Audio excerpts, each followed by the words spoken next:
Bapak Ibu, rumah pendidikan ini hadir menjadi sebuah kebutuhan gitu ya, menjadi sebuah transformasi gitu ya. Kalau kita bicara transformasi ini kan ada perubahan mindset, perubahan cara kita bertransaksi yang tadinya Bapak Ibu harus banyak menghafal link-link website, harus banyak mengakses aplikasi. Nah, rumah pendidikan ini hadir memenuhi kebutuhan kita semua sebagai bagian dari transformasi digital itu. Jadi namanya transformasi digital bukan bicara teknologi, tapi bicara sebuah culture, kebiasaan, sebuah kebutuhan kita, dan tentu kita menghadirkan kemudahan kepada Bapak Ibu semuanya untuk bisa mendapatkan layanan yang memang dibutuhkan oleh semua stakeholder pendidikan. Mungkin guru, berarti hadir untuk kebutuhan guru dan sebagainya. Dan tentu ini sebagai bagian dari memperkuat program prioritasnya Presiden. Nah, Bapak Ibu, di tanggal 21 sebelumnya, Pak Menteri menghadirkan atau meluncurkan cetak biru transformasi digital melalui super aplikasi rumah pendidikan. Nah, mungkin Bapak Ibu selalu bertanya gitu ya, kita sudah banyak ada aplikasi PMM, ada rapor, ada Arkas, dan sebagainya, itu kemana?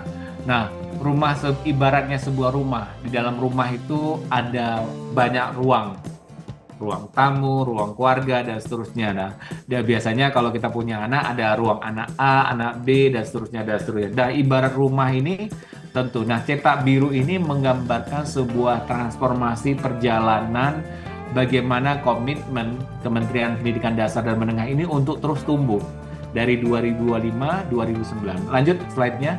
Jadi di tanggal 21 Januari 2024-25 Pak Menteri Prof. Mufti merilis cetak biru transformasi digital melalui super app rumah pendidikan ini sebagai bagian dari perjalanan di 5 tahun ke depan untuk tentunya untuk memenuhi kebutuhan Bapak Ibu guru khususnya gitu. Nah, dari sini lanjut saja. Dari sini apa yang kita lakukan? Tadi Bapak Ibu kan sudah, oh Pak, saya dulu terbiasa pakai misalkan PMM. Oh, saya dulu terbiasa dengan rumah belajar. Saya dulu terbiasa dengan website A, website B, dan seterusnya gitu. Nah, kalau kita lihat dalam konteks kita terlalu banyak aplikasi dan bagaimana melakukan simplifikasi, memberikan kemudahan kepada Bapak Ibu gitu. Nah, rumah pendidikan ini memberikan sebuah semangat bagaimana tadi aplikasi-aplikasi yang saat ini yang tadi sebelumnya Bapak Ibu sudah gunakan itu kita simplifikasi, kita indexing gitu. Artinya kita indexing ini sesuai dengan kebutuhan gitu ya. Artinya kalau kita bicara rumah, tentu kita harus melihat di dalam rumah itu ada biasanya siapa aja. Dalam konteks rumah pendidikan, tentu kita bicara stakeholder rumah pendidikan, ada guru, ada murid, ada sekolah, ada orang tua, ada mitra, sama masyarakat gitu ya, publik gitu. Nah, rumah pendidikan ini coba menghadirkan tadi, mensegmentik atau mengclustering layanan-layanan yang memang dibutuhkan oleh masing-masing stakeholder pendidikan, yaitu guru, murid, dan seterusnya gitu. Nah, pertanyaan menarik, apakah PMM itu hilang gitu ya? Misalnya sering tanya, apakah saya harus menggunakan PMM dan saya harus menggunakan rumah pendidikan? Jadi PMM itu pada dasarnya adalah bertransformasi menjadi bagian ruang atau kamar di rumah pendidikan. Jadi dalam proses transisi, Bapak Ibu kalau yang sudah terbiasa pakai PMM yang saat ini menjadi ruang GTK, itu sama saja pada saat Bapak Ibu mengakses rumah pendidikan. Karena tadi PMM ini sudah bertransformasi menjadi ruang GTK di dalam ruang GTK, dan di ruang GTK itu adalah menjadi bagian dari rumah pendidikan gitu. Nah, tentu Bapak Ibu sebagai seorang guru kan tentu punya anak nih. Nah, biasanya anak ini nanti kalau saya jadi guru, masa anak saya nggak saya ajarin gitu. Nah, kita menghadirkan kebutuhan anak-anak kita gitu ya, di rumah menjadi ruang murid gitu.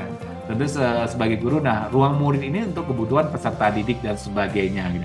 Nah, rumah pendidikan hadir untuk mengintegrasikan berbagai layanan gitu ya, dengan berbagai pendekatan, hadirlah rumah pendidikan. Jadi kalau Bapak Ibu bertanya, rumah PMM itu ya bertransformasi menjadi salah satu ruang GTK. Dan tentu sebagai rumah, namanya kita punya rumah, mungkin saya punya rumah dari tahun 2013 misalkan. Tentu kita terus berusaha untuk mengisi rumah kita gitu. Nah, ruang GTK ini hadir juga, kira-kira Bapak Ibu ke depan mau diisi apa ini ruang GTK? Nah, di sini kan ruang GTK tadi sudah sampaikan Pak Dirjen, Pak Direktur gitu ya. Ada kebutuhan misalkan kaitannya dengan kinerja, kaitan dengan sumber pembelajaran dan sebagainya yang tentu membantu Bapak Ibu. Nah, pasti kalau kita punya rumah kan kita ingin bahwa isi rumah itu benar-benar apa yang kita butuhkan gitu ya. Nah, kurang lebih seperti itu. Nah, rumah pendidikan ini hadir untuk semua, tentunya dalam rangka mewujudkan pendidikan bermutu untuk semua. Lanjut, nah di sini Bapak Ibu, kami sebagai sebuah blueprint ini adalah proses yang kami lakukan, bagaimana mengintegrasikan berbagai layanan, mulai dari sifatnya informasi, adanya interaksi, transaksi, dan nanti ke depan menjadi sebuah transformasi. Ibarat sebagai super app ini akan menjadi platform atau portal yang terus tumbuh sesuai dengan kebutuhan stakeholder pendidikan. Dalam konteks ini, ruang GTK akan tumbuh sesuai dengan kebutuhan guru dan tenaga pendidik di Indonesia gitu. Jadi di ruang GTK itu ada terkait dengan belajar keberlanjutan, diklat, kemudian ada EKIN dan seterusnya. Ini akan terus tumbuh sesuai dengan kebutuhan Bapak Ibu. Ingat Bapak Ibu, kalau bicara transformasi digital bukan bicara teknologi, tapi bicara sebuah strategi baru, mindset, cara kita bertransaksi, berkomunikasi, dan seterusnya. Dan tentu teknologi hadir bukan mempersulit. Wah, saya terlalu capek ini mengakses banyak aplikasi, dan rumah pendidikan ini hadir untuk memberikan kemudahan kepada Bapak Ibu. Tidak ada kewajiban, dan tentu kita sebagai manusia yang terus bertumbuh, tentu dengan hadirnya rumah pendidikan, kita dimudahkan untuk mengakses layanan, tidak perlu harus menghafal website A, website B, dan sudah hadir. Dan tentu kita juga bisa melihat ruang yang lain gitu. Ibarat rumah kan nggak mungkin kita hanya di kamar A, pasti kita akan bersosialisasi atau mengunjungi rumah-rumah yang lain supaya kita bisa mendapatkan sebuah refleksi, insight, dan sebagainya. Lanjut, nah ini fase pengembangan super apps, saya lewat saja ini teknik, tapi ini yang kami lakukan terus untuk memberikan kemudahan kepada Bapak Ibu semuanya. Kemudian lanjut, nah Bapak Ibu selalu pertanyaan, Pak, saya sudah punya username password saya bisa digunakan nggak? Jadi Bapak Ibu, sama saja. Jadi kalau sebelumnya Bapak Ibu pakai PMM yang saat ini sudah bertransformasi di ruang GTK, jadi tidak ada perubahan dalam konteks akun Belajar ID. Jadi pada saat Bapak Ibu mengakses ruang GTK ataupun nanti melalui rumah pendidikan, yang nanti ke depannya itu akan benar-benar menjadi satu rumah besar gitu. Mungkin dalam proses transisi Bapak Ibu punya aplikasi GTK gitu ya. Sebenarnya itu menjadi bagian dari rumah pendidikan. Bapak Ibu mengakses rumah pendidikan baik itu di Play Store atau di website itu sama saja. Dan Bapak Ibu tetap menggunakan akun belajar.id yang Bapak Ibu guru punyai gitu. Jadi jangan khawatir, jangan bingung karena ini sudah terintegrasi. Artinya Bapak Ibu tetap menggunakan akun belajar Bapak Ibu guru yang sudah Bapak Ibu miliki gitu. Nah, apa sih? Nah, lanjut. Nah, ibarat sebuah transformasi perubahan gitu ya. Bapak Ibu kalau kita bangun sebuah rumah gitu ya. Mungkin kalau Bapak Ibu pernah ikut acara reality show gitu kan, ada before after atau sesudah dan sebelum. Nah, ini kita memberikan tadi. Sebelumnya tadi ternyata dulu saya harus menghafal aplikasi A, harus mendownload aplikasi A, aplikasi B, dan seterusnya gitu ya. Nah, hadirnya rumah pendidikan ini memberikan kemudahan ke Bapak Ibu. Bapak Ibu cuma hanya perlu mengingat rumah pendidikan gitu. Namanya ibu rumah itu kan nanti selalu dikangenin. Saya punya rumah di kampung, selalu ingat rumah gitu. Namanya rumah pendidikan, semua kebutuhan ada di situ. Tidak hanya sebagai guru, tapi juga kita sebagai manusia, sebagai orang tua, sebagai masyarakat, dan seterusnya. Jadi kurang lebih seperti itu. Artinya rumah pendidikan ini bukan sebuah proyek baru, tapi ini adalah merupakan bentuk transformasi. Namanya transformasi itu kan memberikan kemudahan. Timnya sama, sebenarnya timnya dari sebelum PMM sampai timnya sama, orangnya sama, cuma kita melakukan akselerasi, kita melakukan transformasi untuk memberikan kemudahan kepada semua stakeholder pendidikan dari guru, murid, dan seterusnya. Kalau biasanya kan kita hanya fokus di satu stakeholder ini, tapi dengan hadirnya rumah pendidikan sesuai dengan tagline-nya Pak Menteri, menghadirkan pendidikan bermutu untuk semua. Lanjut Bapak Ibu, nah di sini saya yakin Bapak Ibu silakan download atau akses rumah.pendidikan.go.id itu melalui website. Tampilannya sama persis pada saat Bapak Ibu kalau mau download melalui Google Play, dan untuk yang iOS yang pakai iPhone gitu ya, bersabar karena dalam proses, tapi Bapak Ibu bisa mengakses melalui laman website di rumah.pendidikan.go.id. Ini contoh-contoh fitur-fitur. Nah, fitur-fitur ini sifatnya tidak statis. Bapak Ibu misalkan sebagai guru bisa memberikan masukan, Pak, perlu ada sebuah fitur seperti ini, fitur ini yang mungkin dibutuhkan. Nah, ini yang sifatnya kami sampaikan adalah sebuah bentuk transformasi yang sifatnya terus tumbuh sesuai dengan kebutuhan Bapak Ibu semuanya gitu. Nanti tidak hanya ruang GTK, ada ruang murid yang tentu ini bisa menjadi aspirasi kita, bisa menjadi, ya saya sebagai orang tua akan terbantu dengan adanya ruang murid, karena biasanya kalau di rumah anak saya suka saya kasih Hafiz doll gitu ya. Nah, saya nanti bisa kasih anak, silahkan masuk di rumah pendidikan gitu kan, belajar sumber belajar, anak-anak bisa belajar matematik dan seterusnya gitu. Dan tentu anak-anak bisa mengakses berbagai layanan. Nah, sebagai orang tua, guru tentu butuh tadi bagaimana panduan orang tua sebagai orang tua untuk belajar gitu ya. Tentu sebagai guru kan kita juga perlu pendekatan bagaimana mengajari anak-anak didik kita di rumah, atau sebagai masyarakat bagaimana kita berinteraksi dan seterusnya gitu. Nah, ini rumah pendidikan tadi udah dijelaskan hadir untuk memenuhi kebutuhan stakeholder pendidikan mulai dari guru, murid, orang tua, sekolah, pemerintah, publik, dan bahasa gitu. Nah, kita berharap juga ruang bahasa ini bisa menjadi bagian penting dalam proses pembelajaran. Tentu anak-anak kita ke depan harapannya bisa berbahasa Indonesia dengan baik, dengan nanti indikator UKBI dan seterusnya. Lanjut Bapak Ibu, nah ini seperti tadi ini contoh mockup, dan ini udah ada Bapak Ibu bisa melihat langsung, bisa explore langsung, kulik rumah.pendidikan.go.id dan seterusnya, bisa Bapak Ibu explore lebih lanjut, dan ini terus berkembang. Oh, tampilannya kok ini ya banyak tulisan-tulisan. Nah, ini kita sebenarnya ada message, ada insight, ada pesan yang ingin kita sampaikan. Kita ingin membiasakan semua stakeholder pendidikan itu melek literasi membaca gitu. Membaca dulu sebelum membuka gitu. Kadang kalau biasanya kita senang ikon-ikon gitu. Tapi nanti kita akan kombinasikan dengan ikon-ikon yang related gitu kan, yang terkait, tentu dengan tetap memberikan informasi dari masing-masing fitur supaya kita terbiasa untuk membaca sebelum mengklik gitu ya. Itu kan di dalam dunia digital itu things before click gitu ya. Artinya berpikir sebelum kita klik gitu. Karena apa? Karena kalau kita klik sembarangan takutnya ada virus dan sebagainya. Nah, ini kita membiasakan diri supaya stakeholder pendidikan terbiasa untuk membaca sebelum explore dan seterusnya. Lanjut Bapak Ibu, ini rencana integrasi yang akan kami lakukan di 2025 sebagai tahap awal, dan tentu kami tentu sangat terbuka dengan feedback dari Pusdatin. Kita punya tim pengembang Pusdatin Edu.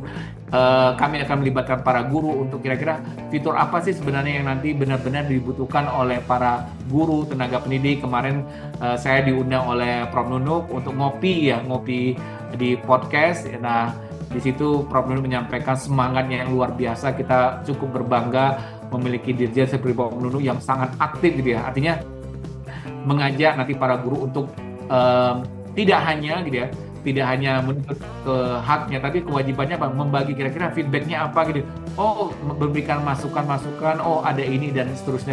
Dan kita juga punya namanya duta-duta teknologi di masing-masing daerah, dan tentu harapannya feedback dari Bapak Ibu guru ini sangat bermanfaat dalam hal pengembangan ruang GTK ke depan. Ibaratnya ruang gitu kan, artinya ruang kita tahun A, tahun 2025, 2026 harusnya berbeda. Karena memang kebutuhan kita berbeda dan sebagainya. Lanjut, Bapak, lanjut. Nah, ini desain, saya singkat saja, ini kaitannya dengan bagaimana strategi kita untuk benar-benar memenuhi kebutuhan dari masing-masing ruang gitu. Saat ini memang kita banyak pengembangan di ruang GTK, kemudian nanti masuk ruang murid dan sebagainya. Dan tentu pengembangan ini tidak lepas dari proses riset, tidak lepas dari proses tadi kalau istilahnya pemikiran-pemikiran yang berkelanjutan, dan tentu input-inputan dari Bapak Ibu guru semuanya di seluruh Indonesia gitu ya. Nah, lanjut. Nah, kita juga dalam satu pengembangan kita akan mengembangkan sekolah kita. Harapannya ini bisa berguna bagi para kepala sekolah ini untuk melihat profiling dari masing-masing sekolahnya gitu ya. Jadi nanti sekolahnya butuh apa, kondisi infrastrukturnya seperti apa, dan sebagainya. Ini dalam proses tahap pengembangan, dan tentu ini bagian dari proses kita mendukung program prioritasnya Presiden dan seterusnya. Lanjut. Nah, ini contoh pengembangan yang akan kita lakukan. Jadi, sekolah kita ini menjadi bagian dari ruang sekolah. Tadi kita bicara ruang GTK, ruang murid, ini salah satu pengembangan ruang sekolah gitu. Kita memberikan ruang informasi untuk masing-masing sekolah. Sehingga Bapak Ibu tahu, oh di sekolah saya ada apa sih? Jangan-jangan guru nggak tahu nih. Kira-kira di sekolahnya punya toilet berapa, punya meja berapa, punya bangunan benar. Dengan adanya sekolah kita, Bapak Ibu bisa mengetahui berapa jumlah murid di situ, berapa jumlah guru, fasilitasnya, nilai rapor, dan seterusnya, dan seterusnya. Tentu ini akan nanti berkaitan dengan rapor pendidikan juga. Lanjut, nah kita juga sedang mengembangkan fitur kolaborasi pendidikan berkelanjutan untuk mengundang para stakeholder, untuk mengundang para donor gitu ya, untuk berkontribusi membangun pendidikan ya, misalkan renovasi sekolah.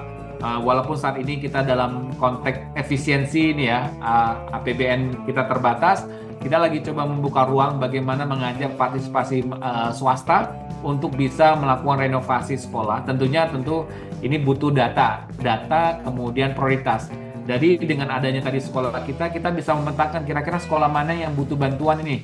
Dari data tersebut nanti akan ada namanya orang yang ingin berbagi, apakah melalui CSR dan sebagainya. Nah ini yang nanti dana-dana ini akan nanti dieksekusi untuk melakukan renovasi sekolah tanpa menggunakan APBN. Ini sebuah inisiatif yang akan kami lakukan. Lanjut. Nah ini contoh saja, lanjut saja. Ini contoh yang pernah kami lakukan. Ini akan lanjut. Nah ini ada relawan pendidikan. Kita juga di dalam ruang sekolah, ruang mitra, kita membangun relawan pendidikan. Artinya saat ini pemerintah sedang menggiatkan program coding atau AI. Nah tentu kita ingin mengajak ngajak orang-orang untuk membantu menjadi relawan pendidikan yang tentunya bisa menjadi inspirasi atau bisa menjadi mitra bagi para bapak ibu guru untuk tadi membantu peserta didik dalam memahami berbagai konteks atau pengembangan teknologi. Lanjut, nah ini contoh. Jadi relawan pendidikan ini pada dasarnya bahwa ini kan sesuai dengan konsep pembelajaran yang disampaikan Pak Menteri, bahwa pembelajaran itu hanya di sekolah, pembelajaran itu bisa di mana saja gitu ya. Artinya pembelajaran itu tidak sifatnya sekolah saja, tapi juga di mana saja. Artinya kita ingin melibatkan relawan-relawan untuk tadi sama-sama membantu para sekolah untuk tadi mengajar peserta didik. Misalkan ada pembelajaran coding atau pembelajaran AI atau pembelajaran lainnya yang memang dibutuhkan di sekolah. Dan tapi pembelajaran tidak hanya di sekolah. Jadi kita mempertemukan orang yang ingin berbagi dengan orang yang ingin dapat ilmu baru dan sebagainya gitu. Jadi ini fitur-fitur yang akan kami kembangkan di dalam rumah pendidikan. Tentu sebagai rumah tentu ini akan terus tumbuh, terus sesuai dengan masukan dan sebagainya. Lanjut. Nah ini ibarat ini apa yang kami lakukan, kami akan mengumpulkan tutor-tutor ahli, kemudian ruang belajar itu tidak hanya sekolah, ada perpustakaan, nanti mungkin ada rumah belajar fisik. Nah, jadi pesertanya siapa? Tidak hanya pelajar mahasiswa dan juga masyarakat dan sebagainya gitu. Lanjut. Nah, Bapak Ibu, dengan adanya rumah pendidikan tentu hal yang sudah kami lakukan kalau dibanding di 4 tahun atau 5 tahun kebelakangan, ini kami selalu melakukan penghematan 60%, dan mungkin ini kita lagi masa-masa efisiensi, masa pacaklik lah kita, masa kemarau gitu ya. Artinya kita coba bagaimana kita bisa melakukan efisiensi, namun tetap bisa menjalankan program prioritas dengan baik. Harapannya tadi Bapak Ibu yang tadi ribet menghafal berbagai aplikasi, mendownload banyak aplikasi, harus pindah satu aplikasi ke aplikasi lain. Nah, hari ini dengan adanya rumah pendidikan, Bapak Ibu hanya cukup mengakses rumah pendidikan, baik itu di dalamnya nanti ada ruang GTK. Jadi Bapak Ibu jangan bingung, Pak saya sudah punya ruang GTK, perlu nggak saya mengakses rumah pendidikan? Nah, kalau ruang GTK yang saat ini itu sudah menjadi bagian dari rumah pendidikan, Bapak Ibu cukup mengakses rumah pendidikan karena di dalamnya itu ada ruang GTK gitu. Misalkan dalam proses transisi Bapak Ibu cukup bisa menggunakan ruang GTK, tapi kalau Bapak Ibu mau mengakses rumah pendidikan juga bisa, dan Bapak Ibu bisa mengakses ruang-ruang yang lain seperti itu. Nah tentu konsep rumah pendidikan ini adalah partisipasi semesta, melibatkan semua stakeholder atau seluruh pemangku kepentingan pendidikan. Lanjut Bapak Ibu, nah ini sedikit bagaimana kami membangun ekosistem pengembangan kolaborasi rumah pendidikan. Jadi rumah pendidikan ini diselenggarakan atau dikelola oleh Pusdatin, Pusat Data dan Teknologi Informasi. Jadi Oh itu proyek baru, tetap ini adalah pekerjaan internal in-house yang dilakukan oleh Pusat Data dan Teknologi Informasi Kementerian Pendidikan Dasar dan Menengah.